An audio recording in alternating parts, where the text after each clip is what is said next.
অন্যতম উপসর্গে আরও 7 শিশুর মৃত্যু, আক্রান্ত ছাড়ালো 53,000। আগামী বছর 6 জানুয়ারি থেকে এসএসসি, 6 জুন থেকে এইচএসসি পরীক্ষা শুরু।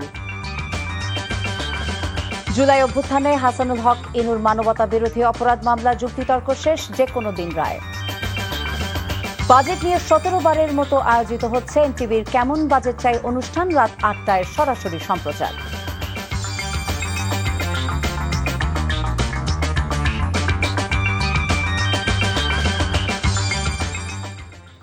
আসসালামু আলাইকুম, ফারজানা নাহিদ জানাচ্ছি এনটিভিতে সন্ধ্যার খবর। ক্রাউন সিমেন্ট শিরোনাম দেখছিলেন, নিয়ে যাব পুরো খবরে। আগামী বছর 6 জানুয়ারি থেকে মাধ্যমিক এবং 6 জুন থেকে উচ্চ মাধ্যমিক পরীক্ষার তারিখ নির্ধারণ করেছে শিক্ষা মন্ত্রণালয়। সচিবালয়ের সংবাদ ব্রিফিংয়ে শিক্ষামন্ত্রী আনম এহসানুল হক মিলন বলেন, এসএসসি এবং এইচএসসি রেজাল্টের পরই কলেজ এবং বিশ্ববিদ্যালয়ে ভর্তি নির্দেশনা দেওয়া হবে। প্রতি বছর পরীক্ষার ফলাফল এবং ভর্তি হবার মাঝখানে বেশ কয়েক মাস সময় ব্যয় হয়। এ কারণে বিদেশে অনেকে উচ্চ শিক্ষার জন্য আবেদন করতে পারে না। এবার সেই অবস্থার পরিবর্তন হবে। মন্ত্রী জানান, এবার এসএসসিতে 20 লাখ এবং এইচএসসিতে 20 লাখ শিক্ষার্থী অংশ নেবে। শিক্ষামন্ত্রী বলেন, মাধ্যমিক পরীক্ষা 6 ফেব্রুয়ারি এবং উচ্চ মাধ্যমিক শেষ হবে 13 জুলাই। কর্মমুখী শিক্ষাকে প্রাধান্য এবং ঝরে পড়ার রোধে বিশেষজ্ঞদের নিয়ে কাজ করা হচ্ছে বলেও জানান শিক্ষামন্ত্রী। জুলাই অভ্যুত্থানে কুষ্টিয়ায় 6 জনকে হত্যাসহ 8 অভিযোগে জাসদ সভাপতি হাসানুল হক ইনুর মানবতা বিরোধী অপরাধ মামলায় যুক্তিতর্ক শেষ করেছে উভয় পক্ষ। পরে রায় ঘোষণার জন্য তা অপেক্ষমান রেখেছে আন্তর্জাতিক অপরাধ ট্রাইব্যুনাল 2। যুক্তিতর্কের শেষ পর্যায়ে ইনুর সর্বোচ্চ শাস্তি চেয়েছে প্রসিকিউশন। তথ্য উপাত্তের মাধ্যমে সব অভিযোগ প্রমাণ হয়েছে বলে দাবি তাদের।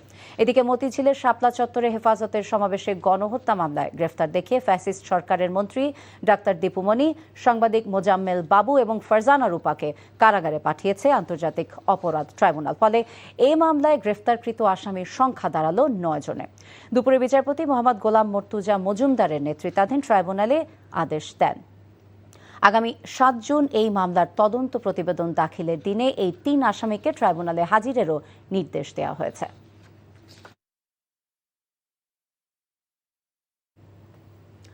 আওয়ামী লীগ সরকার পরিকল্পনা মন্ত্রণালয়কে ঠুটো জগন্নাথে পরিণত করেছিল বলে মন্তব্য করেছেন প্রধানমন্ত্রীর অর্থ এবং পরিকল্পনা উপদেষ্টা রাশেদ আল মাহমুদ তিতুমির। বিকেলে পরিকল্পনা মন্ত্রণালয়ের সম্মেলন কক্ষে অর্থনৈতিক কৌশলপত্র প্রণয়ন সংক্রান্ত কমিটির উপদেষ্টা কমিটির দ্বিতীয় সভায় তিনি এমন কথা বলেন।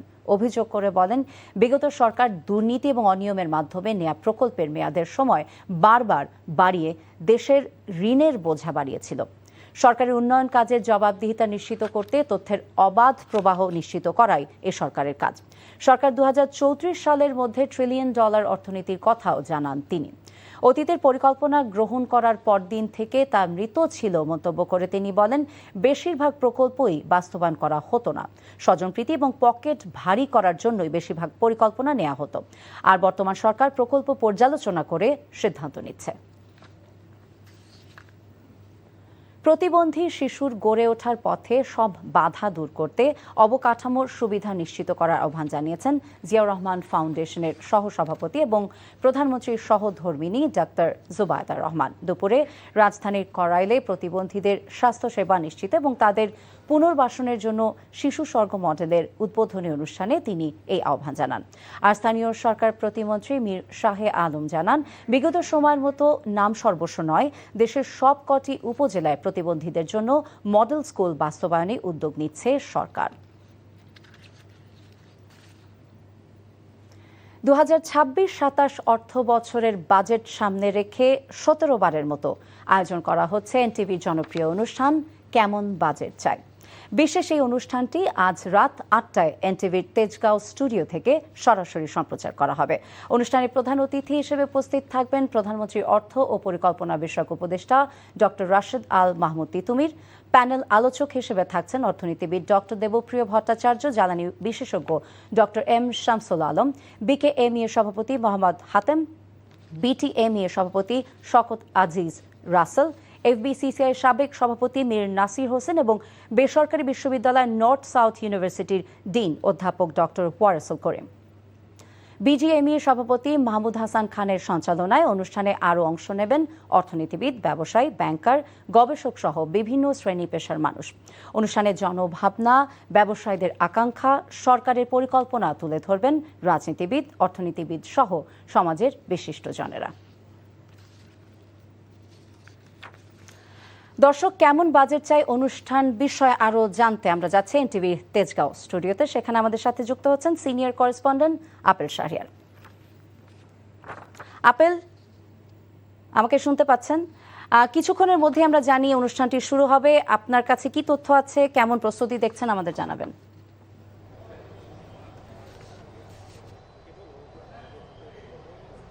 কেমন বাজেট চাই অনুষ্ঠানটির প্রস্তুতি পর্ব প্রায় শেষ, এখন তো আধা ঘন্টারও কিছু কম সময়।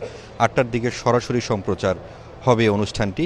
এরই মধ্যে মূল মঞ্চে আপনি যদি দেখেন যে মূল যে আলোচকরা রয়েছেন এরই মধ্যে কয়েকজন চলে এসেছেন এবং এই অনুষ্ঠানটি কিন্তু সঞ্চালনা করবেন বিজিএমইএ এর সভাপতি মাহমুদ হাসান খান, তিনি তাকে দেখতে পাচ্ছেন, এবং যে সাবেক সভাপতি রয়েছেন এফবিসিসিআই এর, উনি হচ্ছেন মীর নাসির হোসেন, তিনিও কিন্তু এখানে উপস্থিত হয়েছেন, এবং যে অতিথিদেরা যারা রয়েছে তারাও কিন্তু এখানে উপস্থিত হয়েছেন, পৌঁছেছেন।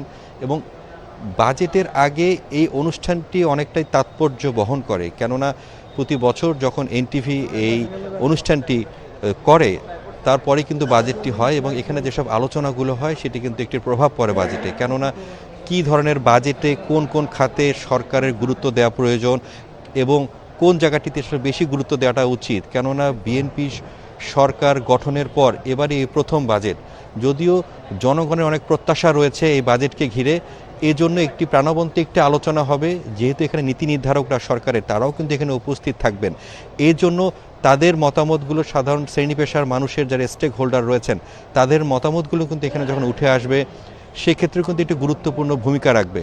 এই জন্য এরই মধ্যে আপনি দেখতে পাচ্ছেন স্টেজ প্রস্তুত হয়েছে, অতিথিরা এসে পৌঁছেছেন। এজন্য সার্বিক বিষয়ে যদি বলি, বাজেটটি যাতে, যেহেতু একটি জন আকাঙ্ক্ষার দিকে চলে গেছে, যেহেতু বিএনপি সরকারের নতুন বাজেট, এই বাজেটটি যাতে ভালোভাবে হয় এবং যেসব খাতগুলো রয়েছে কোনো খাত যাতে বৈষম্যের মধ্যে না পড়ে সেই বিষয়টি যাতে এখানে উঠে আসবে।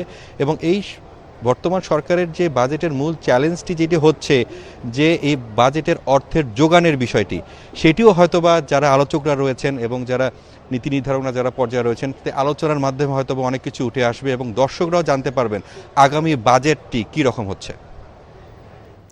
দর্শক, আমরা জানছিলাম কেমন বাজেট চাই, যেটি রাত 8টায় সরাসরি সম্প্রচার হবে এনটিভিতে, সেই অনুষ্ঠানের প্রস্তুতির খবর।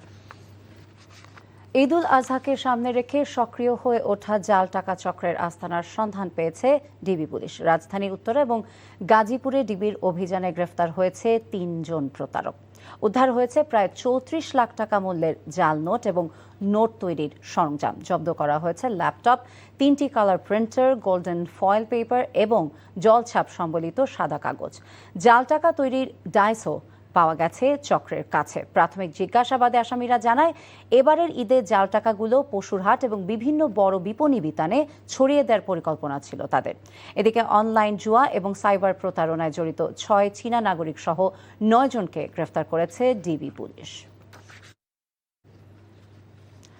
টাঙ্গাইলে হামে আক্রান্ত শিশুকে জলাতঙ্কের টিকা দেওয়ার ঘটনায় 3 সদস্যের তদন্ত কমিটি করে 30 দিনের মধ্যে প্রতিবেদন দিতে নির্দেশ দিয়েছে হাইকোর্ট।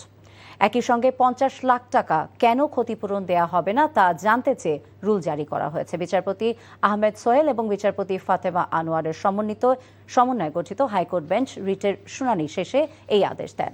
শিশুটির যথাযথ চিকিৎসা নিশ্চিতে সরকারকে দ্রুত ব্যবস্থা নেওয়ার নির্দেশনাও দেওয়া হয়েছে। গতকাল 1 মাস 5 দিন বয়সী শিশু ফাতিহাকে নিয়মিত টিকার বদলে জলাতঙ্কের টিকা দেওয়া হয় ভুয়াপুর স্বাস্থ্য কমপ্লেক্সের থেকে।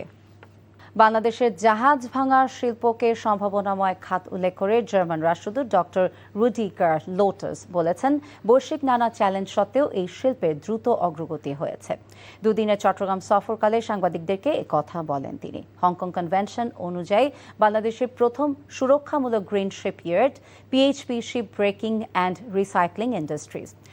রাষ্ট্রদূতকে শিপইয়ার্ডের নিরাপত্তা ব্যবস্থা, পরিবেশ সংরক্ষণ এবং শ্রমিক কল্যাণ কার্যক্রম সরেজমিনে ঘুরে দেখান সীতাকুণ্ডে অবস্থিত প্রকল্পটির ব্যবস্থাপনা পরিচালক। রাষ্ট্রদূত জাহাজ ভাঙার প্রক্রিয়ায় সন্তোষ প্রকাশ করেন। এই ছিল সন্ধ্যার খবরে, সবাইকে ধন্যবাদ।